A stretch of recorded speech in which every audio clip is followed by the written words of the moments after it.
English premier ലീഗിൽ സമനിലയുമായി രക്ഷപ്പെട്ട് Manchester United. എവർട്ടണും Manchester യുണൈറ്റഡും 2 ഗോൾ വീതം നേടി സമനിലയിൽ പിരിയുകയായിരുന്നു. ഇന്ന് എവർട്ടന്റെ മൈതാനത്ത് യുണൈറ്റഡ് 2 ഗോളുകൾക്ക് പിന്നിൽ പോയ ശേഷം തിരിച്ചടിച്ച് സമനില നേടുകയായിരുന്നു.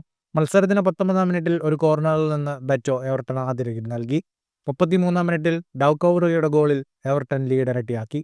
ആദ്യ പകുതിയിൽ എവർട്ടൺ 2 ഗോളുകൾക്ക് മുന്നിൽ.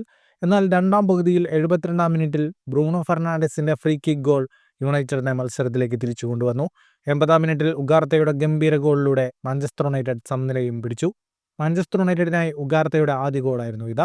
മത്സരത്തിന്റെ കണക്കുകളിലേക്ക് വന്നാൽ 62% ബോൾ പൊസിഷൻ മാഞ്ചസ്റ്റർ യുണൈറ്റഡിനായിരുന്നു. 9 ഷോട്ടുകൾ മാഞ്ചസ്റ്റർ യുണൈറ്റഡ് തൊടുത്തതിൽ 3 ഷോട്ട് ഓൺ ടാർഗറ്റ്. 518 പാസുകൾ, 85% കൃത്യതയോടെ മാഞ്ചസ്റ്റർ യുണൈറ്റഡ് പൂർത്തിയാക്കി. 9 ഷോട്ടുകൾ തൊടുത്ത എവർട്ടന്റെ 8 ഷോട്ടും ഓൺ ടാർഗറ്റിലുണ്ടായിരുന്നു.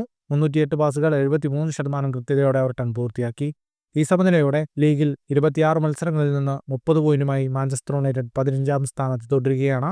എവർട്ടൺ 31 പോയിന്റുമായി 14-ാം സ്ഥാനത്തുമാണ്. ഫുട്ബോൾ ലോകത്തെ കൂടുതൽ വാർത്തകൾക്കും വിശേഷങ്ങൾക്കുമായി സ്പോർട്സ് കഫേ സബ്സ്ക്രൈബ് ചെയ്യുക.